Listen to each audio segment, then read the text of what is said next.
Hello students, today's topic is chord properties of circle, exercise 13 from book R.S. Agarwal, question number 12. Question number 12, we have a circle और circle के inscribe है हमारे पास equilateral triangle. The side of the equilateral triangle is 9 centimetre. क्योंकि equilateral triangle की सारी sides equal होती हैं तो सभी साइड्स कितनी आ जाएगी 9 centimetre. I want to find out the radius.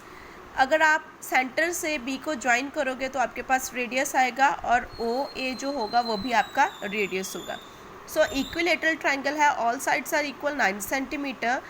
मैं यहाँ पर बी डी और डी सी, बी डी और डी सी दोनों इक्वल होंगे. क्यों? क्योंकि ओ डी जो है वो परपेंडिकुलर है बी सी के और बी डी जो वो डी सी के इक्वल होगा बाय थ्योरम.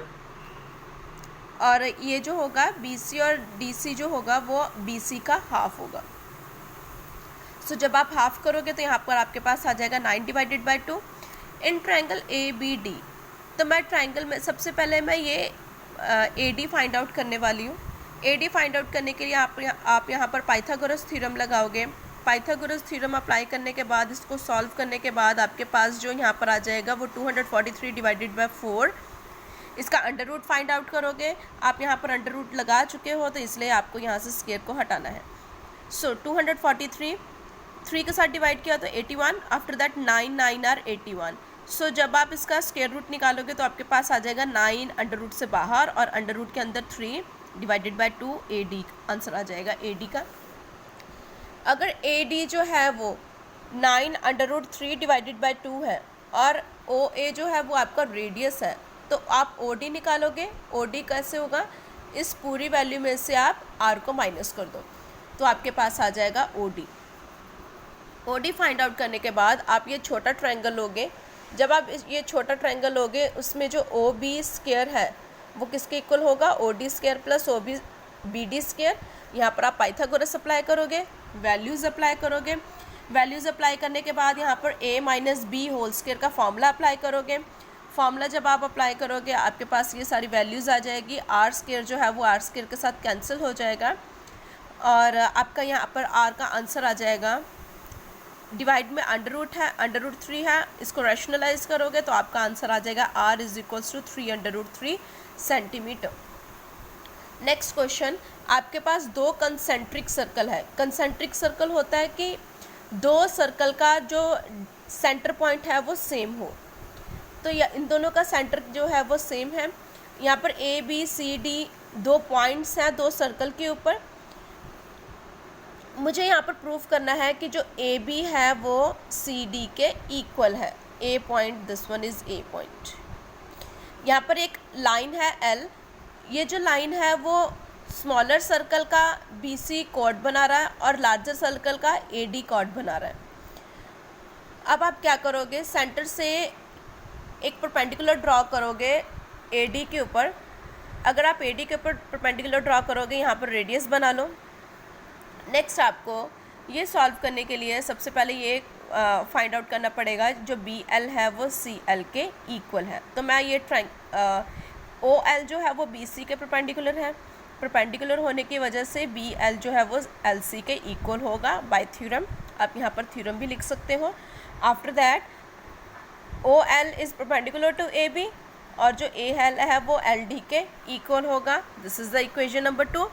आप इन दोनों इक्वेशन को अगर आप माइनस करोगे, अगर ए एल में से बी एल को माइनस करोगे तो आपके पास ए बी आ जाएगा और एल डी में से एल सी को माइनस करोगे तो आपके पास सी डी आ जाएगा. तो ये दोनों इक्वेशन इक्वल में आ जाएंगे. अब ये जो कंसेप्ट है वो आपकी नेक्स्ट क्वेश्चन में यूज़ होगा. Question number 14. In question number 14 we have the two concentric circle. आप यहाँ पर देख सकते हो ये जो रेडियस है आपको क्यू आर गिवन है that is 12 centimetre. Chord smaller circle का जो रेडियस है वो 10 सेंटीमीटर है और लार्जर सर्कल का रेडियस है 17 सेंटीमीटर. हमें फाइंड आउट करना है. I want to find out here P Q, length of P Q find out करना. अगर मुझे पी एल फाइंड आउट हो जाएगा तो मैं पी एल में से क्यू एल को माइनस करूँगी और पी क्यू आ जाएगा. तो सबसे पहले आप क्या करोगे, ओ एल एक परपेंडिकुलर ड्रॉ करोगे क्यू आर के ऊपर। ये परपेंडिकुलर ड्रॉ करने के बाद जो आपका क्यू एल है वो एल आर के इक्वल हो जाएगा। अगर ये 12 है तो ये उसका हाफ हो जाएगा 6। सो जो क्यू एल है वो हो जाएगा 6 सेंटीमीटर। आफ्टर दैट आप ये छोटा ट्रायंगल लोगे, ये 6 सेंटीमीटर और ये 10 सेंटीमीटर, इन दोनों को यूज़ करके आप ओ एल निकाल सकते हो। ओ एल जो आ जाएगा वो 8 सेंटीमीटर आएगा। जब आप बिगर सर्कल लोगे, बिगर ट्रायंगल लोगे, बिगर ट्रायंगल में ओ पी 17 सेंटीमीटर, अगेन यहाँ पर पाइथागोरस ही लगेगा, 17 सेंटीमीटर का स्क्वायर। पी एल आपको फाइंड आउट करना है, तो आप वहाँ पर क्या लिखोगे, पी एल स्क्वायर, और यहाँ पर लिखोगे O L square. O L is already we have already found, तो आप इनकी वैल्यूज़ पुट कर दोगे। पी एल का मुझे फाइंड आउट करना है आंसर। आप इसको स्क्वायर करने के बाद माइनस करोगे और अंडर रूट निकालोगे, और अंडर रूट आपका आ जाएगा 15। सो मुझे पी क्यू निकालना है। P L is 15 and Q L is 5, तो पी एल में से क्यू एल को माइनस करोगे तो आपके पास आंसर आ जाएगा 9 centimetre. Now the next question, question number 15। Question number 15 में उन्होंने बोला है कि आपके पास 2 सर्कल हैं, 2 सर्कल जो मीट कर रहे हैं वो पॉइंट ए पे और बी पे मीट कर रहे हैं। तो वहाँ से आपको पता होना चाहिए कि ये जो 2 सर्कल है वो एक दूसरे को क्रॉस कर रहे हैं, और जहाँ पर वो मीट हो रहे हैं वो पॉइंट है ए बी। और ये जो ए बी है, जब आप इसको ज्वाइन करोगे तो वो कॉर्ड बनेगा, स्मॉलर सर्कल का भी कॉर्ड बनेगा और लार्जर सर्कल का भी कॉर्ड बनेगा।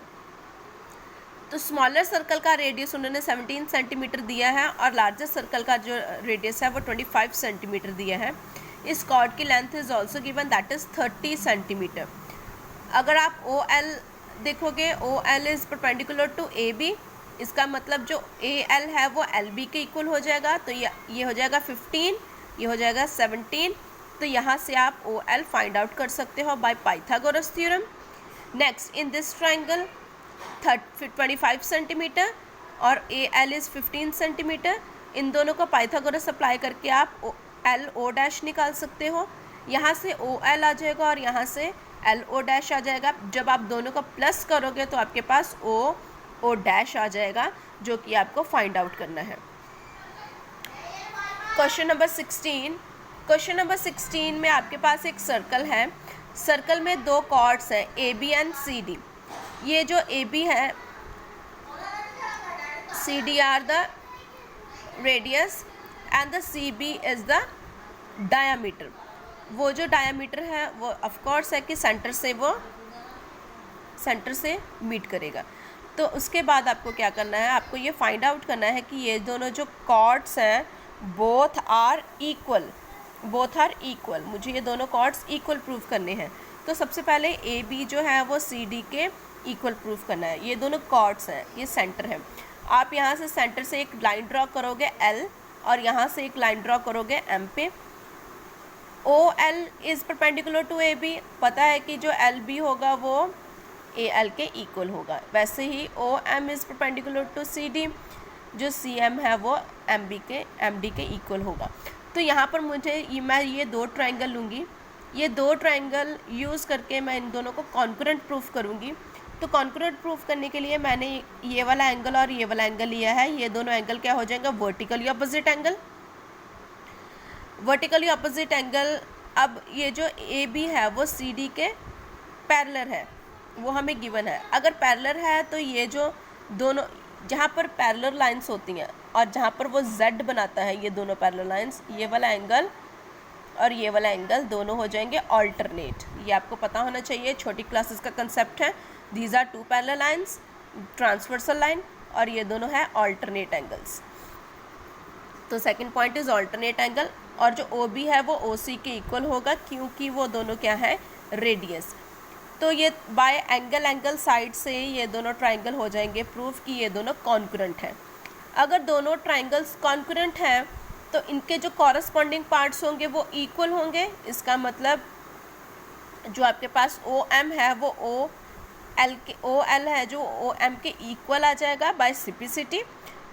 और हमारे पास एक कंसेप्ट होता है कि अगर कोई 2 कॉर्ड्स सेंटर से इक्वल डिस्टेंस में हो तो वो दोनों कॉर्ड जो होंगे वो भी इक्वल होंगे। तो ये वाला कंसेप्ट से आप ये प्रूफ कर दोगे कि ये दोनों कॉर्ड जो है वो इक्वल इन लेंथ है ना। क्वेश्चन नंबर 17 इम्पॉर्टेंट है और सिंपल भी है। आपके पास एक सर्कल है, सर्कल में आपको पी क्यू कॉर्ड गिवन है, जो कॉर्ड और ओ बी जो है वो रेडियस है। उन्होंने बोला है कि ये जो कॉर्ड और बी तक का जो डिस्टेंस है वो 4 सेंटीमीटर है और R Q and R P both are 8 centimetre. आपको फाइंड आउट करना है इसका radius. O B is radius, O Q is radius and O P is also radius. अब ओ बी जो है वो आर आप सपोज कर सकते हो बिकॉज इट इज़ रेडियस, इतना जो है वो आपके पास 4 सेंटीमीटर है।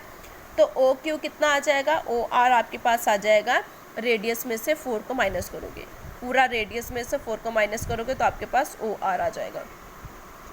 नेक्स्ट आप क्या करोगे, कोई भी एक, इन दोनों में से कोई भी एक ट्राइंगल ले लो। मैंने यहाँ पर ओ क्यू आर ट्राइंगल लिया है। This is 8 centimetre, this length is R minus 4 और ये O Q is R. Values put करोगे, सॉल्व करोगे और आपके पास आर का आंसर आ जाएगा 10 centimetre. Now next question, question number 18। इस क्वेश्चन में आपका मिड पॉइंट का थ्योरम का, मिड पॉइंट चैप्टर का कंसेप्ट यूज़ हो रहा है। इसमें है कि आपके पास एक सर्कल है, ए बी इज़ कॉर्ड और जो सी बी है वो उसका डायामीटर है। उन्होंने बोला है कि ओ डी को जब आप ज्वाइन करो और वो 90 डिग्री परपेंडिकुलर बनाया है और उन्होंने ए सी को भी ज्वाइन किया है। तो क्योंकि ओ डी जो है वो ए बी के परपेंडिकुलर है, इसका मतलब ए डी और डी बी दोनों इक्वल होंगे। और वैसे भी ओ सी जो और ओ बी दोनों इक्वल हैं क्योंकि दोनों क्या है, रेडियस। अब यहाँ से ये डिस्टेंस इसके इक्वल है, ये डिस्टेंस इसके इक्वल है। जब डिस्टेंस इक्वल होते हैं तो वो जो पॉइंट होता है वो सेंटर में हो गया। अगर वो सेंटर में है तो इसका मतलब वो मिड पॉइंट है।